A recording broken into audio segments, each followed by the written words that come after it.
give us a hand there? He said, happy to come. I'm like, you did, you don't.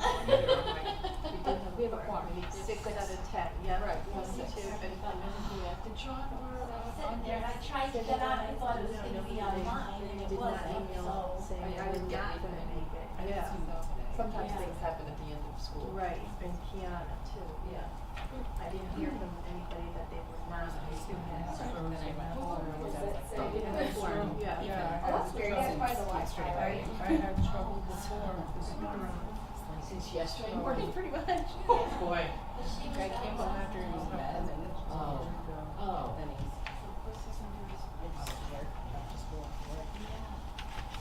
And how is he? Can you remember you? You said hi, Mom, or hi, stranger. Who are you? He didn't have his name tag on. Really So much he nicer. should- he's got- Yeah, I mean, it's, Is there a, Oh, handouts? handout? Oh, in the front, yeah. Right in the Oh. middle of the snack. Yes. Right. Oh, I don't have the, Okay. Oh, sorry, then. Jess, do you have them? This one was. Jess? Yep, thank you. Arlene, did you see Kathleen's email? I didn't make copies. I sent you guys an email. And she had sent you I one. went into a meeting, I did everything. She also had sent you an email, I think probably at the same time, but it was great. Cause I, We sent you- so many meetings today, and I said, what do you want to ask, I how things were. No, she said you already Oh, did you guys get mine? Oh, I know, for me it is, because I used to have to get. Okay. No, I know. Thank you, I appreciate They call me that. out. See? And I'm like, That's so oh, funny. no. I got there early because I was afraid nobody would be able to get in. That was helpful because we did run into, that was the only snafu was getting people in at the 12 o'clock. No, he wasn't there full day, and he was leaving the message for somebody else, and they must not have. So Kathleen just hung out down there for a little bit, but it was fine. When I spoke to him this morning, it was all set, he had a plan. He told people, somebody, the next group was coming in. Yes. They obviously didn't go. So, I'll send, okay. I'm like, I got it. I'll forward it to you. No, I'm gonna forward it to you. All right. 5 o'clock? Yeah. I'm gonna call the meeting to order. It's 5 o'clock. I'm gonna welcome everybody for coming. I hope you enjoy coming here at 5 instead of 6. And hopefully this meeting will, it's mostly informational. We do have a quorum, so we can take care of item 1A. We had the minutes for the February 20th meeting. Has everybody read them? We can have a motion to approve them. Is there a motion on the table? I'll move to approve the minutes. Tori will approve it. I need a second. Okay, second. Jessica. No, Laurel, no, Laurel. it's Laurel. Oh, okay, sorry, I couldn't, okay. So item 2 is done. Item 3, there are no items for review, possible actions at this time. Item 4 is for information. First one up is the post-secondary committee update by Ms. Rosenberg and Ms. I'm not going to say your last name. Jerry Garb. Thank you very much. I appreciate your help. If you'd like to. Thanks, Jerry. So we're really excited because there's been a lot of work going on behind the scenes and so forth. And so we're here today to pretty much share this with you. Joe's got the clicker. Thanks, Joe. So let me just give you kind of a backstory. The state of Connecticut has a statute that implements what they call a challenging curriculum policy. And this basically seeks to ensure all students enroll in some sort of advanced course or programs, allowing them to earn college credit prior to graduation. Okay, so along with that comes funding. So the state is basically offering this dual credit grant. So the grant allows us to expand our current programming, basically. So some good stuff, and I highlighted the goal because that's basically what the grant is intended to do. Expand efforts to increase the number of students earning non-remedial college credit while enrolled in high school, increase the number of college credit students going prior to high school. Knowing that, we sort of did an informal focus group on June 14th and gathered some students who were graduated already, current and listed enrolled students, and then parents from a couple of different industries, and just basically asked them questions simply as, did you know that Stratford offered dual credit? Were you able to take some of these courses? Who helped to guide you? And just getting, again, some really informal feedback. So that was a very small group, about 6 to 7 folks that were able to join us for about 45 minutes. And they gave us some good feedback. And they were a diverse group too, not just strictly, we didn't pick the cream of the crop to give us the feedback. It was random selection from several different elementary schools as well too, that went on through different pathways. So that was June 14th. And then we go in and the state made the grant available July 1. So now we, working with our, Dr. Clement, who used to be a grant manager, we put together kind of an initial plan. And we had to submit that initial plan, so to speak, by July 28th. And then we did get the award letter. I don't remember the exact date, Joe, can't remember that at all. But the grant size is awarded based on the number of grade 11 and grade 12 students enrolled in 22-23. And the report comes from September of 22. So those are some of the criteria that the state were looking at. And in accepting this grant, what happens is that we agree to do a few things. One is to participate in what's called a dual credit community of practice. And we have to meet monthly, and we have to share ideas, pose questions, and learn from each other, basically. And then we have to participate in some data collection, because obviously we want data collection and progress monitoring as well. And the data is pretty much embedded. We have SAT scores, we have our current district assessments, so those are pieces that we can provide the state later should they come for the data. And then also eventually provide an annual progress report to CSDD as well. We want to highlight a couple of things that are currently already happening in our schools before we enact this grant, so to speak. Stratford High was just recognized for top 10 schools for highest percentage enrolled, increase in UConn early ECE programs from 22-23 to 23-24. So kudos to them, which is 107% increase. So is it possible to expand? Yes, but we still have some more work to do with Stratford High. Vanello's traditionally been higher in number of UConn ECE offerings, so they're always up there as well too. But there's always room to grow. This is just a slide showing some of the current partners we have right now, and then some possible expansion partners. So we're still going to work with Southern to see if there are other courses that we can continue to partner with and expand on. We'd like to get into Sacred Heart, UB. They have some courses that we can articulate with as well too. And then University of New Haven. Now Lincoln Tech is not your typical, obviously, when you think of college, it's not your typical, four-year college. But Lincoln Tech used to be our partner, and something called the pandemic happened, and they reorganized some of their programming. So we like to reestablish that relationship as well too, with Lincoln Tech. And some of the highlights I just want to point out is it's going to maximize for the students, the affordability of an education, right? And then it's going to also, students who successfully complete dual credits can leave high school with a semester more college credits on their transcript, which is a plus and a win for everybody.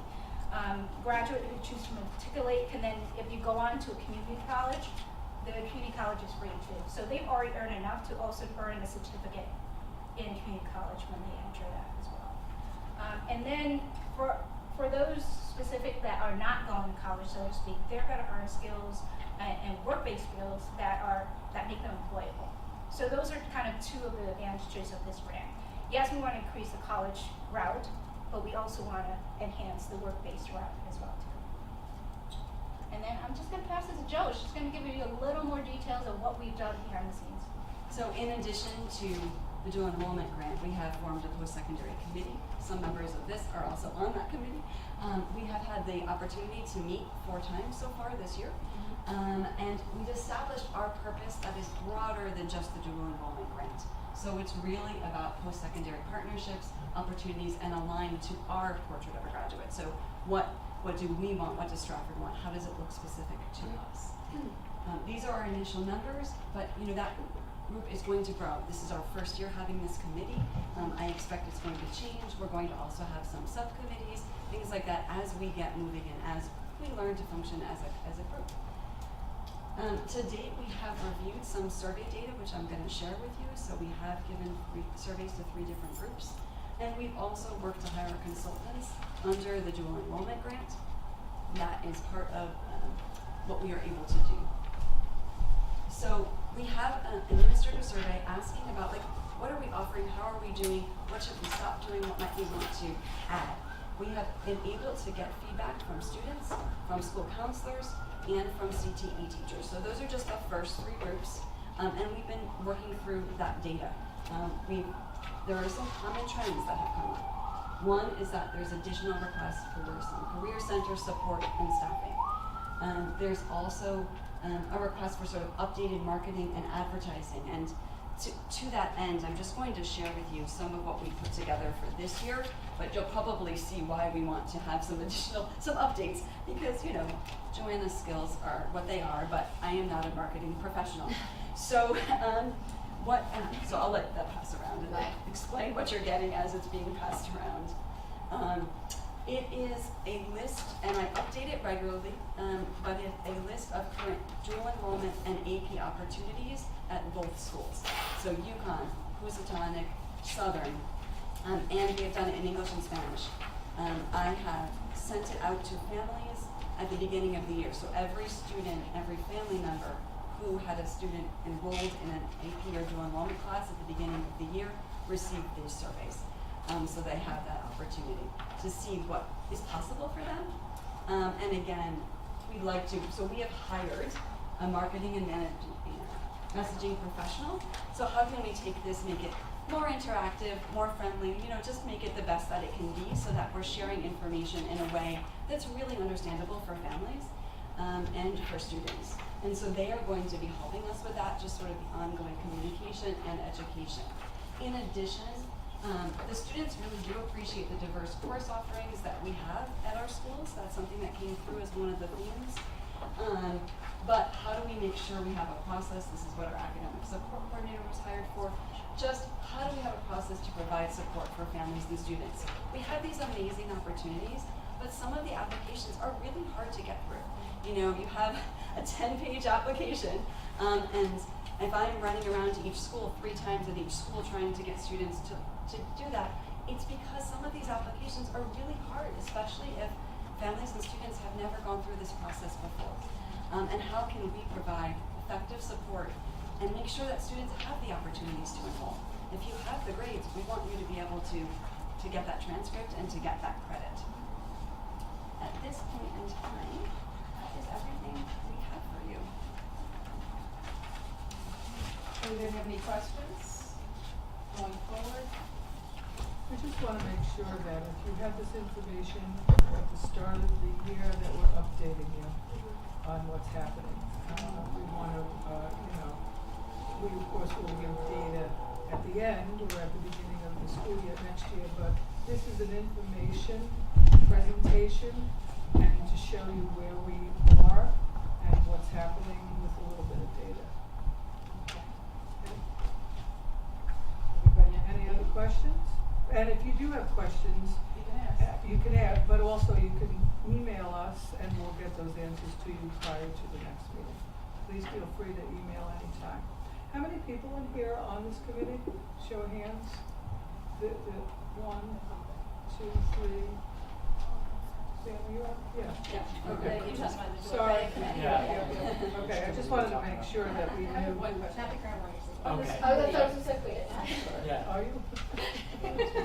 On this committee, this is just strictly in Stratford, correct? Correct, yes. Okay, so the schools that you're a partnership with, are there any representation from them to, you know, maybe give you some On the thoughts. committee? Yeah. Are you talking about the universities? Yeah. Universities? So we have not at this point asked them, but we absolutely could. I'm actually on Southern's dual enrollment committee. I represent our district on that committee. So I'm in the opposite direction, right? And we did have the university partners help us when we did the Perch River graduate. So they were part of that work. And I think we can also consider inviting them to the committee. Like I said, it's our first year. We also sit on a state committee as well. It's a consortium of various districts and universities partners as well too. So that's the other avenue is getting information to see what other opportunities lie out there so that we can kind of enhance our own too. So Okay. we sit in a lot of meetings thus far. Right. One today, actually. Yeah. Well, that's always the case. So I just wanted to make sure, because I mean, it's great that you've got this committee going and you're moving forward. It's beneficial to the students. I just want to make sure that as you're doing this, that they're also, you're saying partnership, these are the schools that you would like to have them go to. And, you know, if we can get contacts, I think that helps a lot, and also points us in different directions when things change, because academics does change, state changes. So, I think it's good. I applaud it. Congratulations on doing a good job. Does anybody else have any questions? I think it's a question. I think it's just more of like just a comment. I think it's important to obviously add in like where like Lincoln Tech is like vocational, those trade schools, those students who are not going to college, so at least they have that avenue, something to look forward to if they're moving on, you know, forward to that. So if Lincoln Tech doesn't work out, maybe some other possibilities is like moving into that avenue instead. I think that's important. Thank you. And you are looking at the tech schools. Yes. And the other programs that are out there regarding, like Housatonic, I believe, has some of that, so that our students, because I believe Stratford High School has always leaned towards careers, you know, CNAs, nursing, and also culinary arts. Yeah. Yeah. We both do. We have 7 pathways for both of the high schools. Right, right. And So, successfully, both high schools, just this past year, we graduated 35 certified nurses aid. It's terrific. So our graduation rate, if you will, out of these programs have been increasing. You know, initially it did start at Stratford High School, but we went into Bunnell and good. And Yeah. just to give an outside view, when I was outside, CTE, Stratford CTE, the pathways were groundbreaking in Connecticut. I was in other districts where we would call Stratford as a model.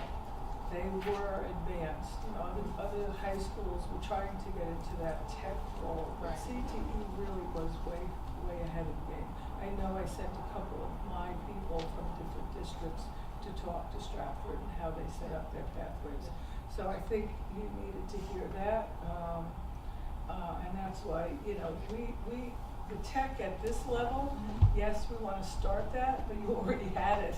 Right, right. For many years, so I applaud you as well. Right. So, And so that's part of this post-secondary committee also, Yeah. is Yeah. getting that and expanding that out. So they'll be entitled to any grant monies and stuff for the students. absolutely. Okay. All right, great. Thank you very much. I appreciate it. thank you, ladies. Okay.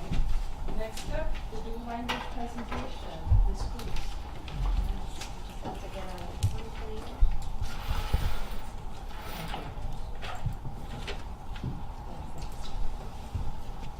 Okay, welcome, Board of Education members and fellow colleagues. My name is Damaris Cruz, and I'm honored and thrilled to be here tonight to give you lots of information about dual language programming and dual language education. I do want to preface my presentation by saying that I would love to email this presentation to every member. There are links, there are videos that I think are worthy of you taking a look at. Since I am new to Stratford, as of November 2023, I wanted to begin the evening by sharing some of my education and work experience. I have been an educator for the last 29 years. All of those years have been in bilingual education. I began my career in the Bronx, New York City. 7 years I taught in middle school before moving with my family to Connecticut and joining Norwalk Public Schools dual language program. I served at Silvermine Elementary for 22 years. Same school, same district. During those 22 years, I served in different capacities. I taught second grade for 9 years. I taught first grade for 5 years. I taught fourth grade for 2 years before transitioning to the program coordinator. We began as a program, but we scaled up as a full school after some very extensive and what I would consider the best professional development that I ever received from the Center for Applied Linguistics and the Center for Teaching for Biliteracy. Then the pandemic hit, and I transitioned into my other certification as a remedial reading specialist. And before I joined Stratford Public Schools, my last position at Norwalk was a math instructional coach. So that is my work experience. I hold 5 certifications, K-6, bilingual, TESOL, remedial reading. I just acquired my O92 Administration and Supervision from Sacred Heart last June 2022, and I'm currently pursuing my doctoral studies there. Congratulations. Thank you. So, enough about me, and on to dual language. So I wanted to provide you with a few images that just gives you a little bit of history or background information about our current status in the United States. Figure 1.1 gives you the top 10 immigrant origin countries. The figure at the bottom gives you the top languages as of 2019. The figure on the right gives you an updated, just some updated data on the Hispanic origin groups in the U.S. I included this slide because I think it justifies the reason for our English and Spanish dual language program. There are currently 63 million U.S. Hispanics or Hispanic residents residing in the United States of America. I wanted to then start narrowing in on Stratford. And the red arrow over here in 2019 and 20, we began to see that our Hispanic and Latino student groups began to outnumber the other student populations. And as we can see, that has continued to grow. Currently, 2023, we are at 42% of our student population being of Hispanic descent. And again, I think, and this continues to grow. I think daily I get about 2 to 3 emails about a newcomer in our district. I wanted to discuss a little bit the students that we serve. The image on the left, the first one, is a breakdown, and it compares our school, Second Hill Lane, where the program is currently housed. We are currently at approximately 60% Hispanic students at that school, and I believe that is because of the dual language program. Students that are considered high needs are students that are English language learners and that receive free and reduced meals, so I wanted to include that data in here. And the last image in the bottom is specific to Second Hill Lane, and it has a count of 597 students, but currently we are at 650 plus. So big school. Mr. Hicks is great. We have been collaborating with the principal on the program. So Juntos program history. Again, I'm just joining Stratford in November 2023, so I've done some digging around and just really asking and learning about their program. It began in 2017 with 2 kindergarten classrooms. It was originally housed at the Victoria Soto and Johnson House schools. In 2022, it then was moved to Second Hill Lane. And currently this school year, the first dual language class is in the 6th grade, ready to graduate.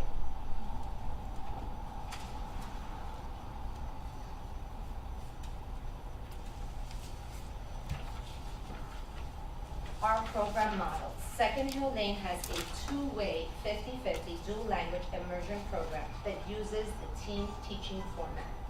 That's a mouthful. We are two-way, which means we have students learning a second language in both directions. English dominant students are learning Spanish, and Spanish dominant students are learning English. In the same way that a two-way street has no better side, both languages in our school are equally important and valued. We are a 50-50 model, which means that we balance language usage equally over the school day, as well as over the academic career of the students. Half of the day is taught in English, the other half of the day is taught in Spanish. Furthermore, over the 7 years in the dual language program, students will learn math, science, and social studies an equal number of years in each language from kindergarten to 6th grade. We also think, of a 50-50 as the balance of our students within each classroom. We ensure that half of the students in each class are stronger in English and half of the class are stronger in Spanish. This ensures that throughout the day, our students have strong peer language models who can help one another and exemplify native language usage. We are an immersion program, which means that students are immersed in each language during class time. This means that all of the materials in the physical environment are in the target language.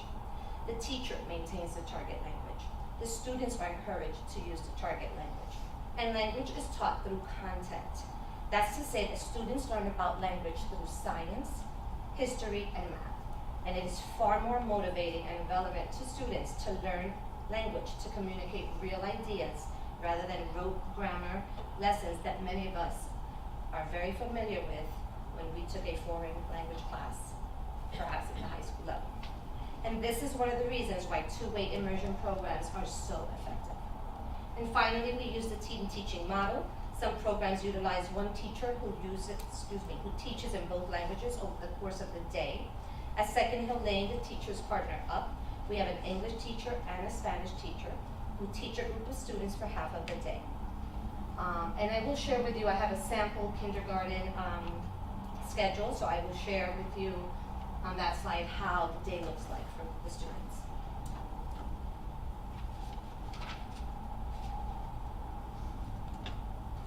And on a side note, a lot of this information is also presented to families on during the mandatory information nights. In order to get into our program, you need to attend information sessions. We find that too often parents are not really aware of what dual language education is or looks like. So not to be confused with other bilingual education models. There are a lot of misconceptions about what dual language programs are, and they often get confused with other kinds of bilingual education models. The ones most familiar are called transitional bilingual models, and some of you may have even been in a program like this. They are very common throughout the country. Students who come from families who speak another language, usually Spanish, begin in a bilingual classroom that teaches in both Spanish and English.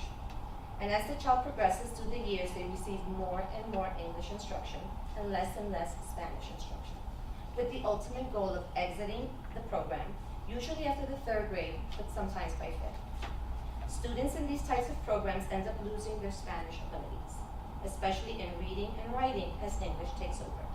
And for this reason, they are called subtractive models, because the native language is taken away.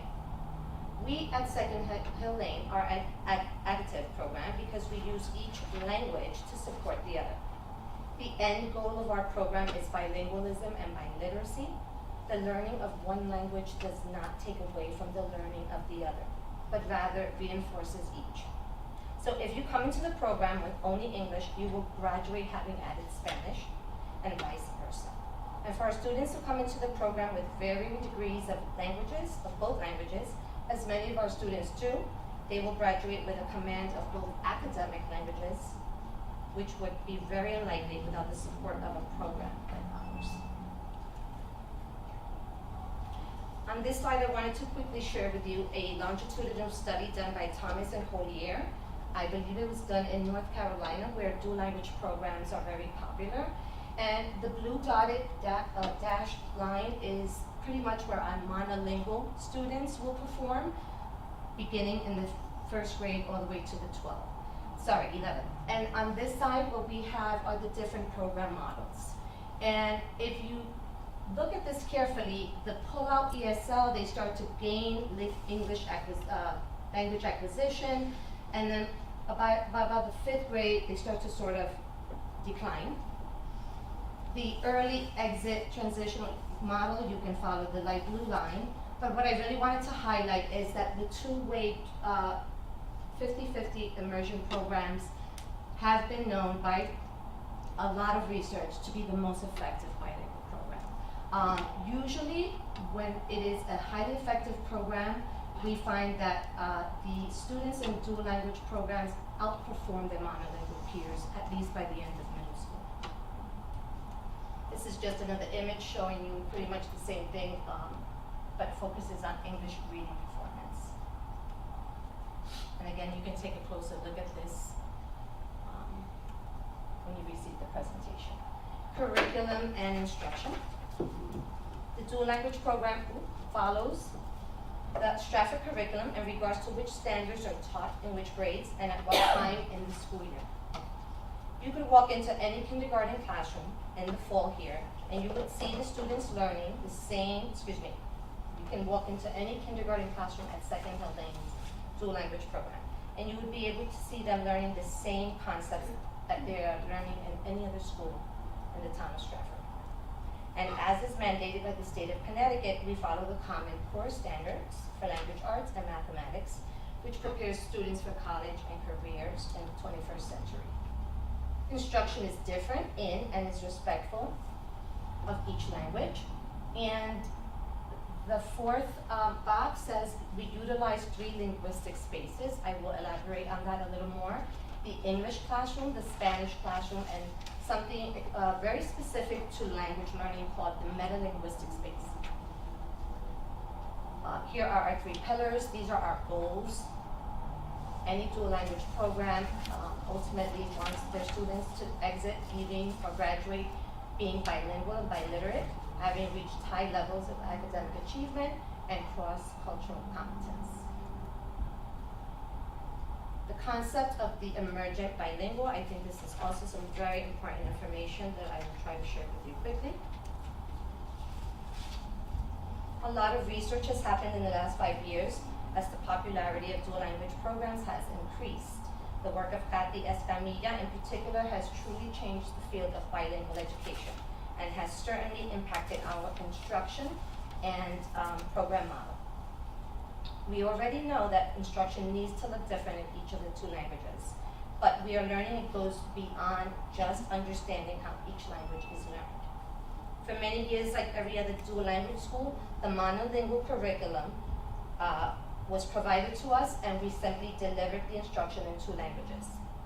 The assumption was made that as long as we delivered the material in each of the 2 languages, our bilingual students would be able to neatly and cleanly learn the material.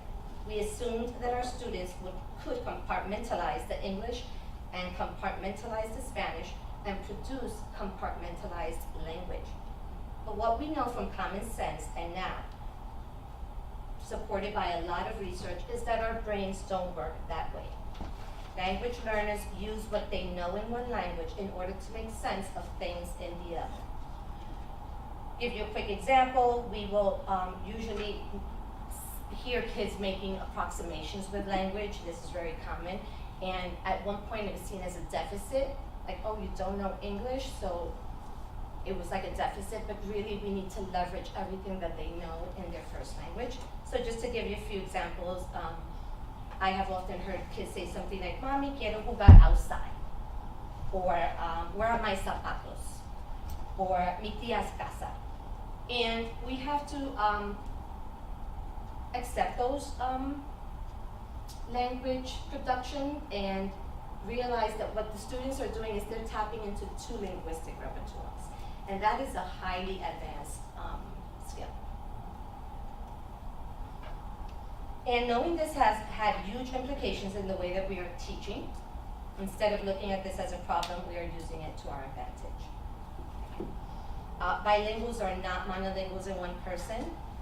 it has been suggested in research that bilingual individuals blend their language abilities, where each language enhances the other.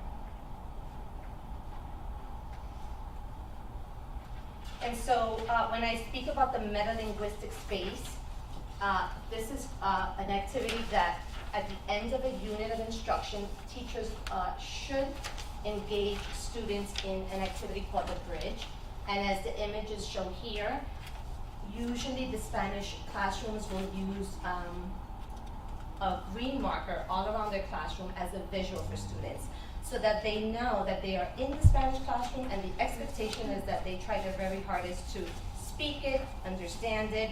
So that's a biliteracy strategy that I would like to begin to implement in the Juntos program.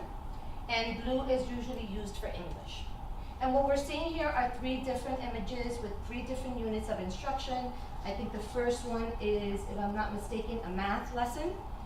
The second one, I think they were teaching vowels. And the third one is a unit of informational text. And what happens is at the end of the unit, the teacher elicits all this language and vocabulary and conceptual ideas that was learned throughout the unit, and she jots down all of their ideas, and then the chart paper goes over to the other side, and the English teacher or the other side teacher elicits them in conversations about, well, how would we say this in the other language? And then it goes deeper, and then they do a comparative analysis where they look at both languages and they realize things like, oh, in Spanish we say la and el, in English is the. And so they've really become like these little language investigators.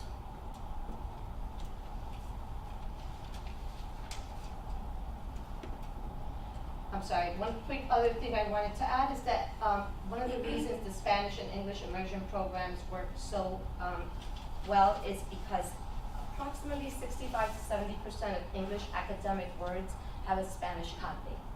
So something like difference, diferencia, television, televisión, they are almost spelled the same and have the same meaning.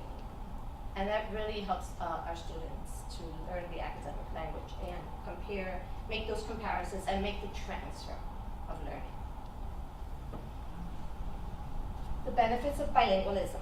Attention, knowing when to speak in one language or the other, addressing different people in different languages.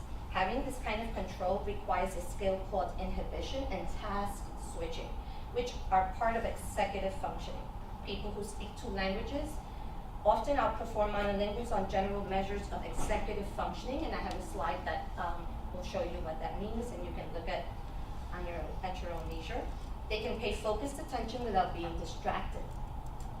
Empathy, again, knowing which language to use with which person and at which time.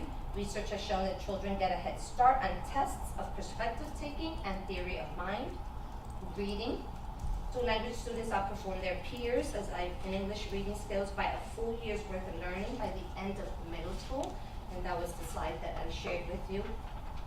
Diversity, kids of all backgrounds gain comfort with diversity and different cultures. Everyone feels valued and naturally values others. Critical thinking, bilinguals are better at picking up on nuances and subtleties. This leads to more informed decision making rather than emotional decision making.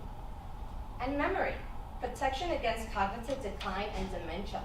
Here's a benefit that we may not see for a while, but studies have shown that bilingual brains are more resilient in terms of maintaining memory, especially in Alzheimer's patients. So here's a sample schedule of kindergarten. We follow A and B schedule. That is for reasons of scheduling and making sure that we are balancing the amount of minutes the students spend in each language. So on week A, 1 class will begin their morning in the Spanish classroom. Some of the arrows indicate that there's an intervention, a math block, not really an intervention, but a block. I know that what I'm learning from the teachers is that they have a number talk block. And so whatever's being taught in one language gets reinforced through a 20-minute sort of community meeting with the students, and they reinforce the vocabulary. And personally, I would love for them to begin to possibly start engaging students in a word problem, maybe once a week.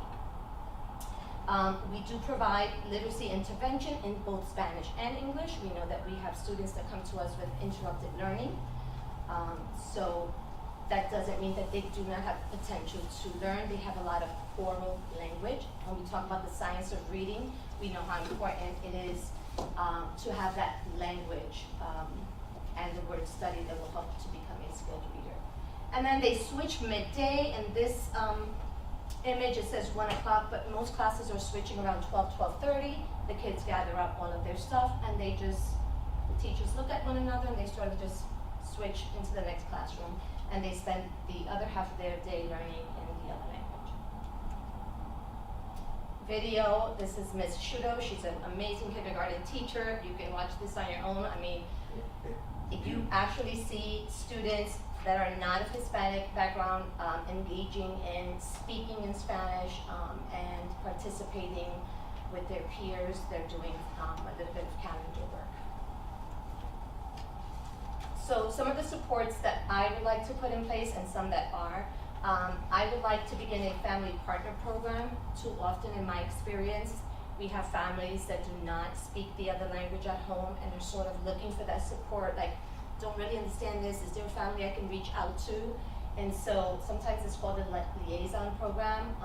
In Norwalk, we had one. We collected information on families that were willing to be that support point person, just in case families have questions. Right. Newsletter, have not begun that yet, but would love to. In my experience, the 22 years in Norwalk, we had students graduating that went on to prestigious schools like Cornell and Columbia, and they came out of our dual language program, including, I have to say, my own daughter who graduated from UConn Law School and just passed her bar. So I'm a very proud parent. And actually my 3 children all went through this program, and you'd be surprised to know that I was actually all of their teachers.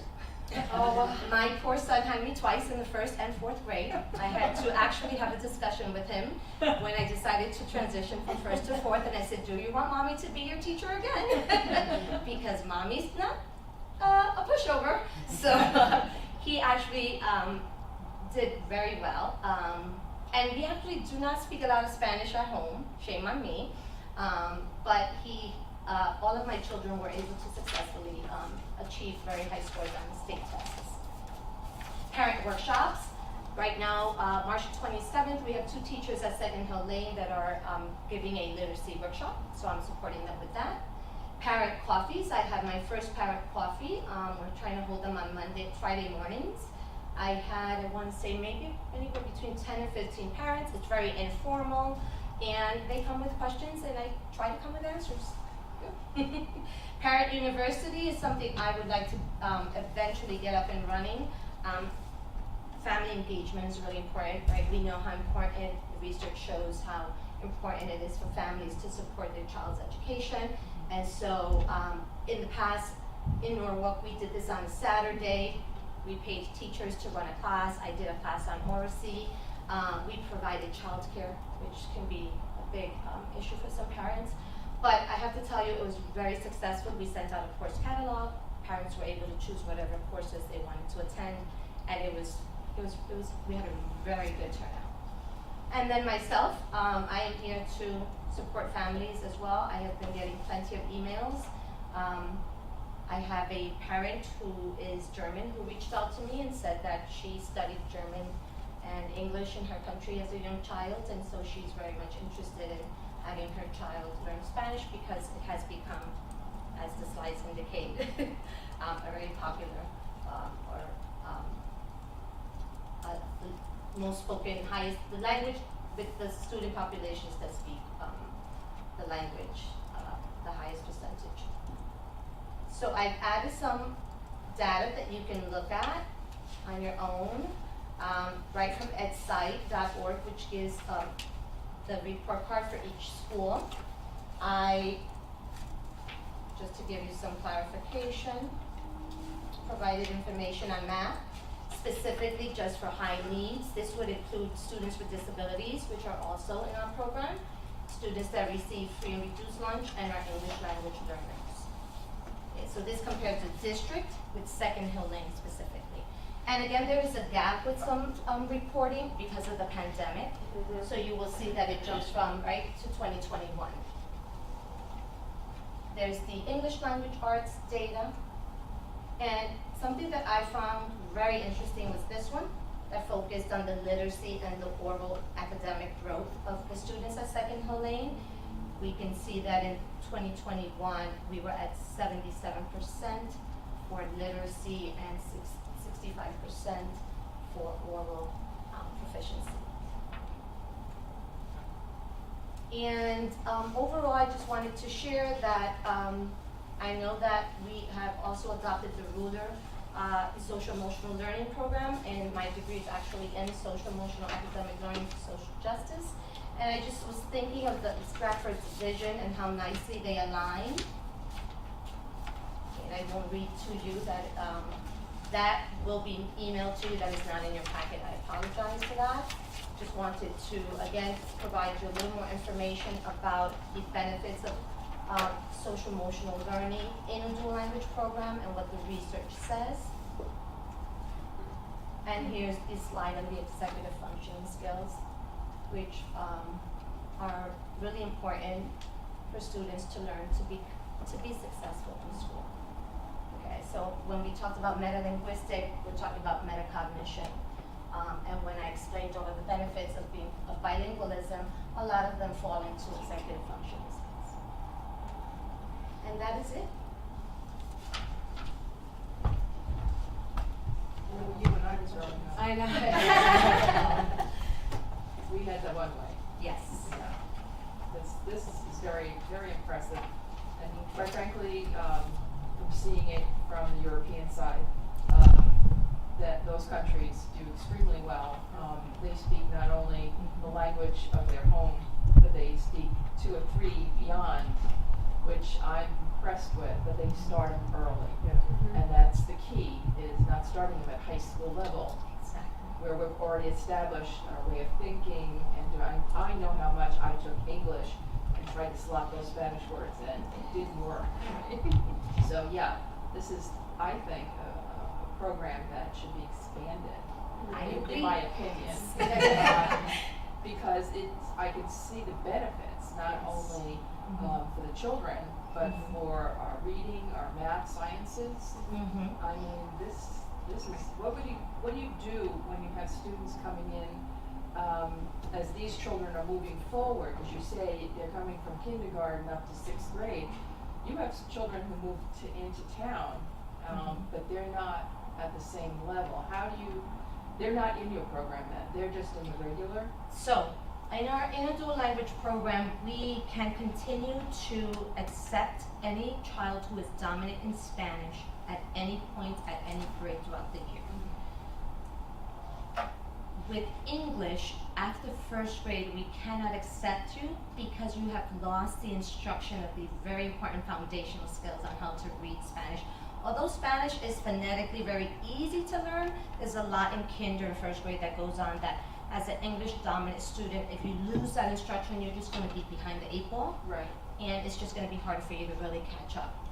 And I have to honestly say that, this is really a program where it's a win-win, right? But we know that Spanish-speaking students have struggled in gaining English proficiency, and immersion is really the best way to go. Now how would you're at Second Hill Lane, this is where the program is. How do you expand something like this into the other elementary schools? That's an awesome question, and that's a question that I got in the information night. Why is this program only at Second Hill Lane? And I said, that's a very good question.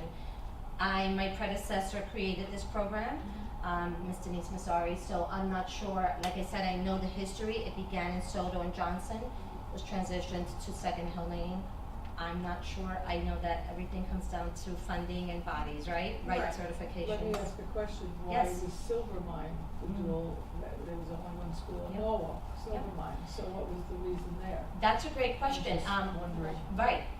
The program began on a $1 million grant in 1998. I joined in 2002, and it's very surprising because the school is actually in a very affluent neighborhood where the parents don't usually send their children to that school. So I'm not sure, I can't even tell you why Silver Mine. It just began there, like it was a program within a school. It was a pilot, it's a pilot here, but the question about expansion. Yes.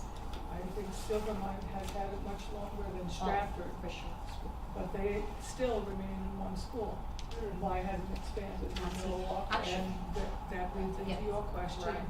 what's next for expansion? Why isn't it, how do we expand it into other schools? So Norwalk has expanded it to Jefferson and one more school, but not full scale, Right, right, program, Right. yeah. But it can be done. It can be done, absolutely. It would require bodies, teachers, the right certifications, again, we want a highly effective program. Yes, So the students the English speaking students have to start in either kindergarten or first Yes. grade. And so how is that offered to parents? Like it's throughout the town? I'm wondering. it's a It's a lottery which is lottery? taking place Okay. April 3rd, and we have put out an email blast to the preschools, the blast that goes out on Fridays to all Stratford families, so we promote it Oh, that okay. way. And how many teachers do we have that are Spanish speaking? Spanish speaking, even if there's teaching English, because I can teach either one. Right. So just the Spanish side, Right, the Spanish. that would be 7 teachers, K 1, 2, 3, 4, 5, 6. Grade level. Oh, but specifically the dual language program, 7 Spanish speaking teachers that teach Spanish, Okay. and 7 English. Right, so if there's Teachers. a English and a Spanish Yes. teacher for kindergarten, first, Right. like each grade level. Right. We've expanded as, the original class, has moved up, we've Yes. added a grade. Okay. So this is the first year that we have a dual language Yes. 6th grade because that original kindergarten class was just launched. Right. I'm sorry, I'm new.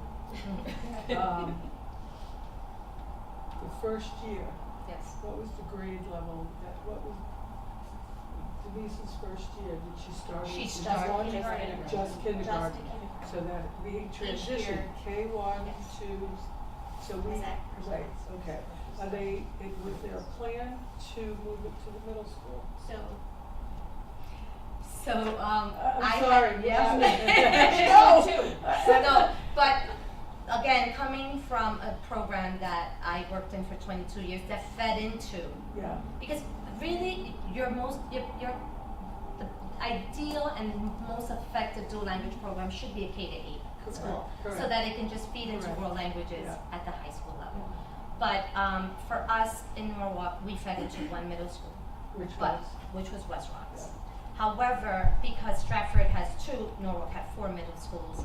I have been working closely with Joanna, thank God for Joanna and Sam, and all the curriculum supervisors. They have been truly supportive of me. And we are currently, we have currently put consent slips in place. We ran a report for the 6th grade identifying all families that wrote Spanish as their home language. We wanted, the idea is that we want to offer it at both middle schools so that students can have equal access. So even if you weren't in our dual language program, but you are a native speaker, you can probably take the Spanish.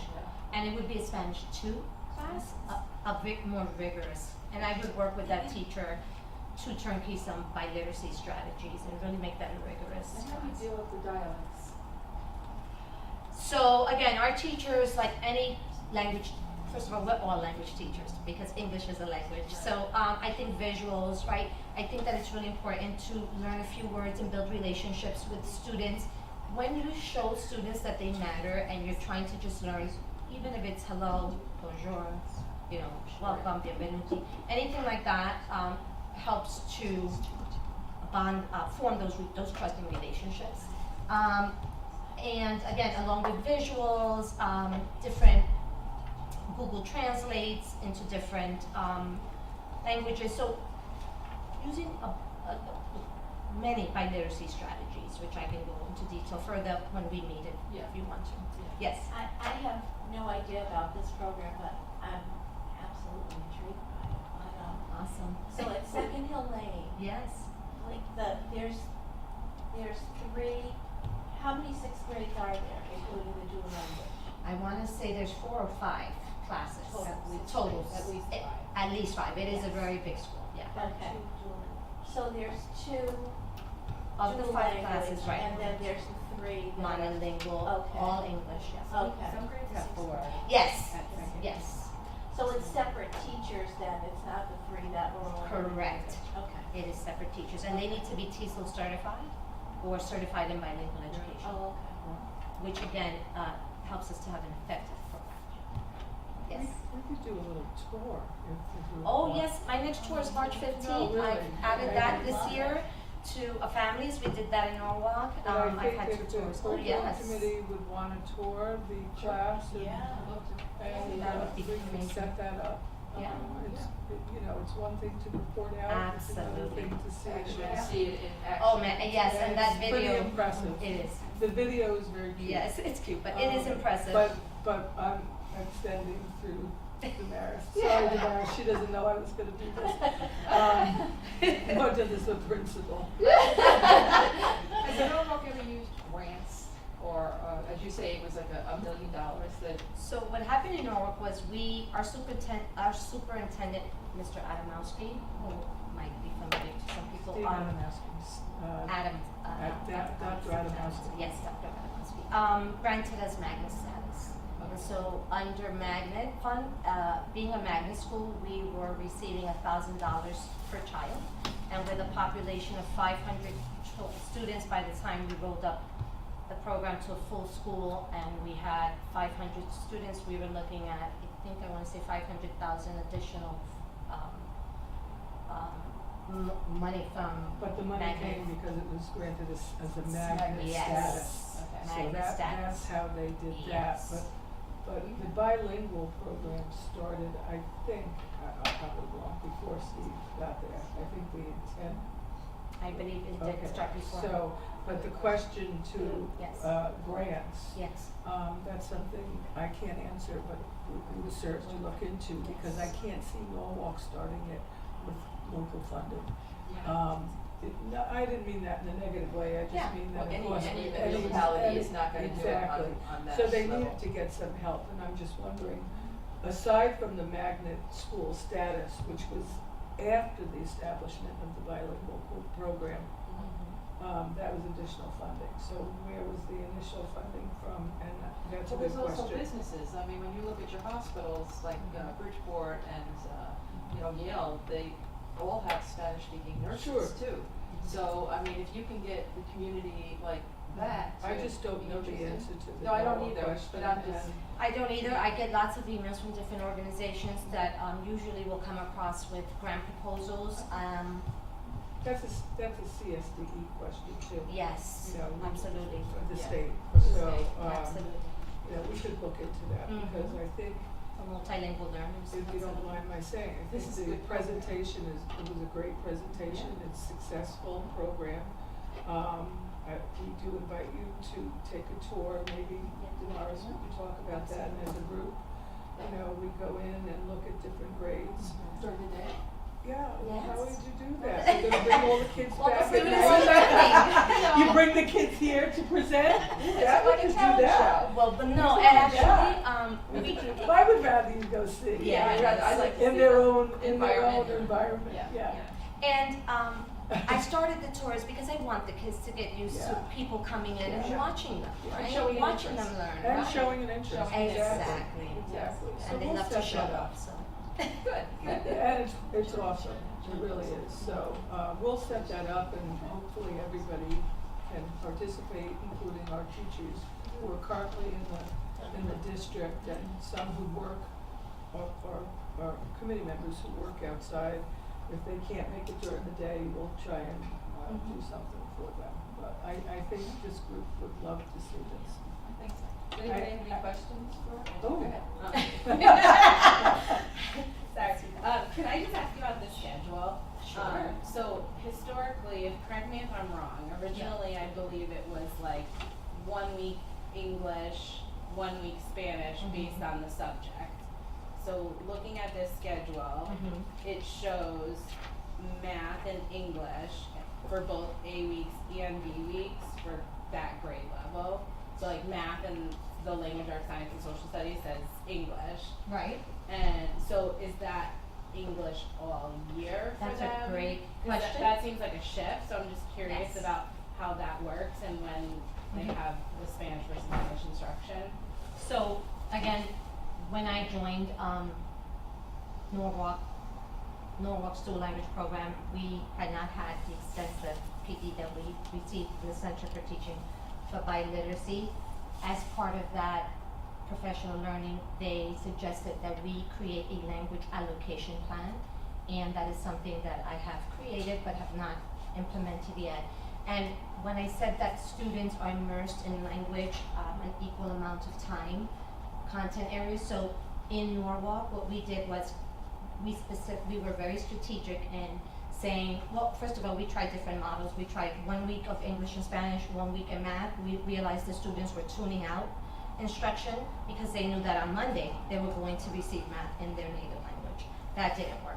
We tried different models, like 1 month at a time, but again, we were taught through that professional development that the best way to do this is to teach the subject for the entire year. And again, with that bridge that helps students to transfer concepts, vocabulary, and gain that metalinguistic awareness.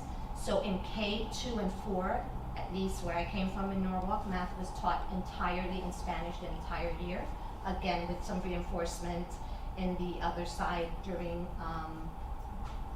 a small block of time or through the bridge.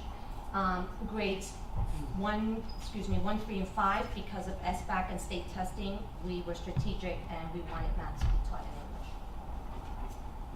So that's a great question. Did you have a So question? is that how it is in Stratford then? Do they get just math in one language or So does it? again, I'm new and I'm sort of gaining knowledge on how their program works. I do believe that it's set up that way. I just have to really look closer at the schedules, and I've put that out there to them at our department meetings. I'm not sure if it's specifically, or I'm not sure if it's aligned that way where the whole year. I've heard like my partner teaches it for half the year and I teach it, but I think that that's something that I want to go in and really sort of clear up. So if we walk into a class, I'm Yes. sorry, if we walk into a class, what are we going to, let's say we walk into a kindergarten class, what are we going to see for an hour, 2 hours in the morning? So if we walk into a kindergarten class during their Spanish language arts or English language arts, you're probably going to see literacy taking place, something like word study, vocabulary. In Spanish, we teach by syllables. We don't do initial sound and onset and rhyme. And on the English side, you might see some lessons where students are decoding sight words or working on a phonics skill or something like that. So I thought I heard during your presentation Yes. that you have the two teachers and at a certain time they switch. Yes. Is that what we heard? Yeah. Yes. So that's the schedule that they're looking at. They're teaching 50% of the time in one language, 50% of the other time. And what I want to make, yes, Per day. yes, and what I Okay. want to make Does that clear, answer that question or Like, no? the Spanish teacher teaches in Spanish all day. Yes. Right. Yeah. yes, Switching she over. just Yeah. teaches to two groups, correct, Okay. right? So she integrates her language arts many times with content like science. So a lot of times the passages that they're reading might be embedded, might be a science passage, a social studies passage, and this is how they acquire the academic language. And that is what immersion is. But the language allocation plan is really important. Did that answer the scheduling question? Mostly, I had one follow-up. Go ahead. And So- then I didn't want to get away from Yes. this. Lisa had her hand up, so. So as a math person, Yes. you mentioned that the math intervention block is really kind of utilized for number corner currently. So where does the math intervention fall into that? And is it similar to the literacy where it's offered in both languages?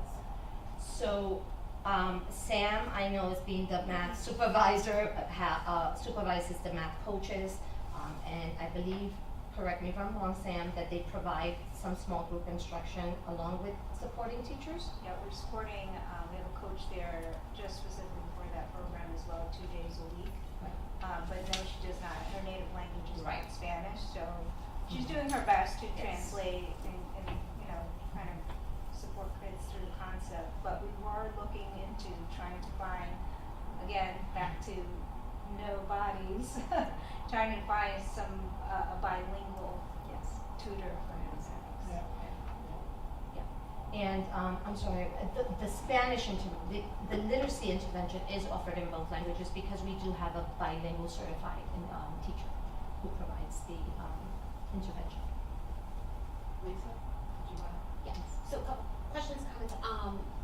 You mentioned in Norwalk that you had the bilingual school, but like, and it qualified for a grant under a magnet. The program, yes. So was that something that,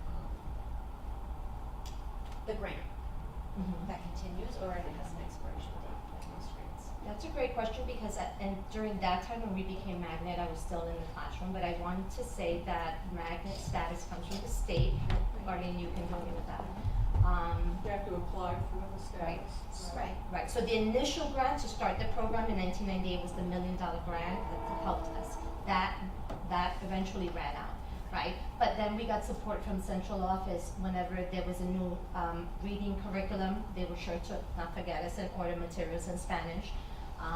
I'm excited, I've worked with Sue Schmidt on the Interreading, and they have a very strong dual language component. So I was very happy that that program was chosen because for far too often we had to translate many materials and resources because things just didn't come in Spanish, and Spanish teachers worked really hard. And I mean, personally, I took the SGSS bundles, science bundles, and translated them for I don't know how many grades, and that were 70 slides that I had to translate. So it's a big endeavor, but now publishing companies are really getting with the program and realizing that dual language is becoming a popular program because it is very effective, and a lot of the materials are really not just we want authentic materials, right? And that's important. So one of the things we don't do is we don't repeat standards. We don't repeat stories. It's not okay to read a story in English and read it again in Spanish, the same story. That is not what we're doing. We are teaching to the standards, right? And we want our Spanish stories to be from authentic Hispanic writers, authors. So. No, I was just curious about like the grant and the status of that and how long it lasts, because that's a huge Yeah, that factor is. and a huge issue. I know last year when we were faced with budget issues and we needed to expand our dual language program to add the 6th grade, we had to put the 6th grade dual language teachers in the Alliance grant so that we could expand it. Otherwise, we wouldn't have been able to, and those kids would have just dropped off. So that was my main concern with that. But then to add on to like what you were saying, Damaris, because we have those 6th graders that are going to be moving on, last year they already began writing curriculum for Spanish curriculum for the middle schools to have more than just the basic Spanish 1 or Spanish 2. So that way our dual language students who have been immersed in it will have a course that they can take in the middle school in the Spanish.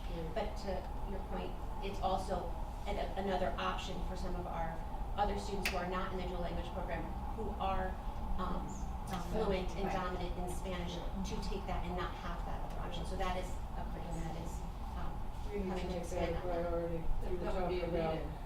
when we talk about curriculum writing and the calendar that we're working on, the curriculum cycle calendar, and I talked to, today, as a matter of fact, we have to prioritize the need rather than have everybody write curriculum. What are the priorities? The priority would be next level, middle school.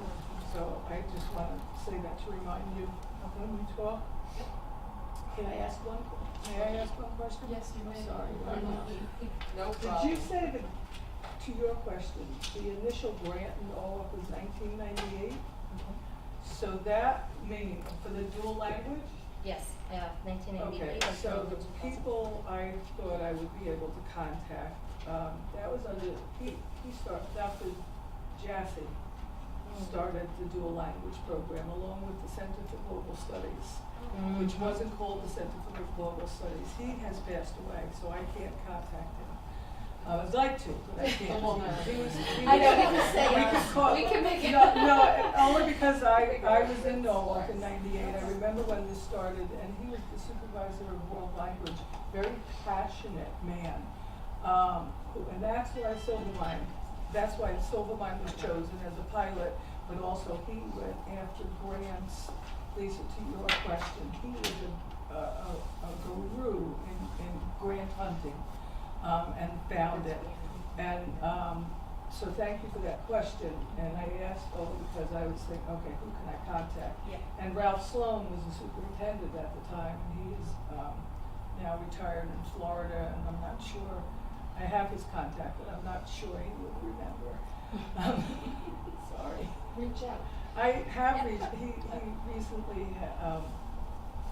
had some major health issues, so we didn't know whether he was gonna survive, so I'm saying this only because, yes, we wanna reach out to get the answers for Stratford, Right. but now I might have to go in a different direction, so we have to put our heads Yep. together. Alright. Sorry to monopolize, but No, I you got the information and yeah, you've we got have the the knowledge. information That's what the whole and- committee's about, is yeah. taking knowledge Yeah. and information But and trying to. the grant the magnet school grant question didn't start as a magnet school, it started as a grant. So I need to find out about that, thank you. I was curious about that too and started digging around, just Googling like magnet funds and, but Well, haven't gotten details. Dr. Jassy was, he was up at the state begging for money all the time, I just remember that. Yeah. To beg for money, No, no problem. he was a dynamo when it came to, finding money for, that, we couldn't fund it locally. So, thank you, I'm sorry. That's Thank all you. right, no, nothing. Is there any other questions? I wanna thank you very much, this is a very informative and well put together. Thank you. Appreciate that. Thank you. Thanks, Sam? Sam and Sam and Joanne, great. Terry, can I do a shameless plug? Sure. Both high schools are doing a showcase in case you wanna find evening events. Benell's is on May 2nd, and then Stratford High is on April 25th. So please come and see our pathways in action. Oh, great. If you would do me a favor and send me that information in an email, I will email it out to Terry, who will email it to the committee. Okay? Thank you very much. Because we would like to have the committee do some, road shows. I love road trips. Road trips are Field good. trips. Field trips. Field trips. Road trips are good. Field trips. So take my car. Well, we approve Yeah. the field trips. Very good. Thank you very much. Thank you. Thank you, ladies. Okay, the next, I had sent out performance assessments that was done in September, just for an information for those of us who weren't here in September and that didn't have that, knowledge. I hope everybody understood it. Are there any questions? Well, I'd like to speak to the reason, traditionally, we do a full, it doesn't matter what district you're in, we do a full assessment report to boards of education in the fall of the school year, after the assessment calendar. The reason we do it in the fall is we have enough time to get all of the tests from the state results, the AP, the SAT, we do a full assessment report to the Board of Education. This report in Stratford was given on September 26th, 2024, and I would like to be able to send that link to you all if you would like to watch the presentation. And I have to get, Teresa is the only one who has that link, so, if you're interested in this, the PowerPoint really doesn't do much unless you have the full report with questions. And, so you will, as a curriculum committee, be privy to that, this year's data, before the board report next year, okay? Or should, I'm speaking with my experience, I'm hoping that that's the same way that it happens in Stratford, that it goes to curriculum committee and also then to the full board, okay? Not for approval here, but just so that you have the information. Now, know that since this report went out, the supervisors are doing some deep dives into the assessment data that they're receiving mid-year. I know that Sam and Sue are going school by school to work with the principals and show them the data that they have mid-year, and then are looking even deeper into some of the skill levels that some of the students are missing, so that they then can share it with the teachers.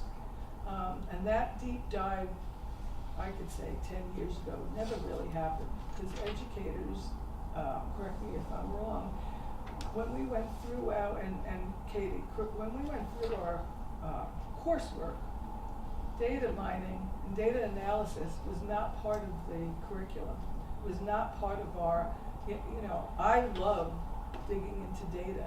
I can tell you any ed course that I took, my administrative courses, my undergrad courses, not one course was in data analysis. So we're pretty much behind the 8 ball, you know, we're not mathematicians, but we're spending a lot of time teaching people how to look at data, and that is a professional development, and the supervisors are doing that and working with the principals at Tori. Stratford used to do that. Yeah, Because I yeah. used to always present to the board in September. Absolutely. And to the principals and everything. Yeah, that's correct, and the principals were part of this, report, I believe. I wasn't there, but I was told that some principals reported out. But to do the deep dive in their schools, you know, this is district report, we didn't do by school report, but to do the district report needs a data team, data analysis, and yes, Tori, I believe you led that effort. I would do that. Correct, and send it out. correct. In math and science. Right, and I had a person in Wilton who did it in literacy. So we did it in every discipline that had these standardized tests. And frankly, we had to talk to the press as well. I don't know what happens up here, but, you know, down in Fairfield County, the press wanted our set, and those school districts compared themselves to each other, you know. And I didn't believe in that, because we have to take care of our own students, and then it becomes so test-driven, and we forget the whole child. So we had to kind of calm the newspapers down as well, and what we did was create a news conference where we talked about our data, and we gave them a written script, because we didn't want to leave interpretation of our data to news people who didn't know what was going on. But data really is for Us. Is us. Us. And it's for us To to see see where- where we are Exactly. getting our students, and where Well, it's some of them are not reaching, correct. we're not reaching. So correct, and it that's also looks to personal. change curriculum if we need Yes. to change curriculum. We also need to give the information to our teachers so that they know that Tori might be an advanced student, but Arlene needs some help in It helps tweak everything. individually. So that, right. It's so a that lot you of can work deal with that it, we yes. didn't do 30 years ago. Teachers and- use data, I know, at Whitney. I mean, the Absolutely. data teams are. Absolutely. The data teams are in each building. Yes. Yeah, they're in each building, which is something that has been growing in Stratford. Who comprises those data teams? Sorry? Who makes up those data teams in the schools? In the schools, it's usually the principals who, They're and it's usually. Data team leaders at each building, Yeah, so each grade so- level has one data team Yeah. leader, and that data team leader will gather and they'll meet with their grade level and coaches and whoever else is part of that data team, and they'll collaborate, you know, however, it's like every 7 days that they Yeah. collaborate, Yeah. and then they do like 6 to 8 weeks worth of data, and then we kind of plan our instruction based off that, look at the MTSS process to see if there's any students that we need to put through it with any of the, like tiered services, and kind of move forward from there with our instruction, so. We might wanna talk about in another meeting Yeah. with data teams, you know, bring in a data team, at each level and share what you do, what they do. Jess could present, sorry, Jess. Just, She is a data guru. She is a data guru. well, that's good And to we know, but I'm presented just the- wondering whether We you would presented like that at August PD as well, Great. about data teams. Great. I mean, I never learned anything about data, but when I took some. Jess is the lily. I like Yeah. a good spreadsheet. And I learned off of Jess at the August PD, so. Well, I think it would be a great, Yeah. presentation, Mhm. okay. Even open up, sorry, Jess, I can say this because I'm not working anymore, Yeah. but open up the Whitney data team to other schools, like you're opening up Well, yeah, Yeah. well, I You can say think that to that, me now. I think that, I think that the schools, are really working hard to, become model data teams. And each building should have a, you know, a person who really loves data, Yeah. so. I will say at the secondary level, at least the high school, I can't speak for middle schools, we have a school-wide data team and then departmental data teams. Yeah. Okay, Yeah. Yes, Yeah. I don't wanna call it an issue, but one of the challenges that we've had at the high school level is finding time, collaborative time Yeah. for Correct. the data teams to Correct. meet. You know, it's a conversation that involves a lot of people, Yeah. the union, and how do you build that into the day? So currently at the high schools, the departmental data teams meet during, a half hour during PLCs. Cause it's already built So it's in. not built into the schedule, it's Yeah. built into, you know, PD time. Ideally. Ideally, it should be could built a- into the day. Yeah. The but- school-wide PD, data team meets all the time. Yeah. And for elementary, I can't speak for our school, and I know some of the other schools are similar, is that time from 8:30 to 9:10 before specials Before start, specials. the specialists provide the coverage for Yeah. the teachers. Yeah. Yeah. So then they're able to meet with the coaches and plan and collaborate. I just think it's an important piece of information that ties directly into curriculum. Keeps us current and instruction. And It's instruction, backbone yeah. instruction. Yeah, but never used to be 30 years ago. Nobody did data. You had maybe a guru in the district who sat in an ivory tower who looked at the spreadsheets. Yes. And, One person. but didn't, Yep. but sent the information out to the buildings, and nobody knew what to do with it. So I think it's really important to know that that's a real strong piece of professional development that our educators are working on now and is necessary. It is necessary, So, definitely. All right, next is the old business. I don't think we have any old business at this time, so we can move forward to any tabled items, and since there are none, we are going to the last and final adjournment. I need a motion to adjourn the meeting. They would like to be first one? And who wants to second it? Second it, okay. Thank you very much. The meeting is now adjourned. this is a nice time. Thank you.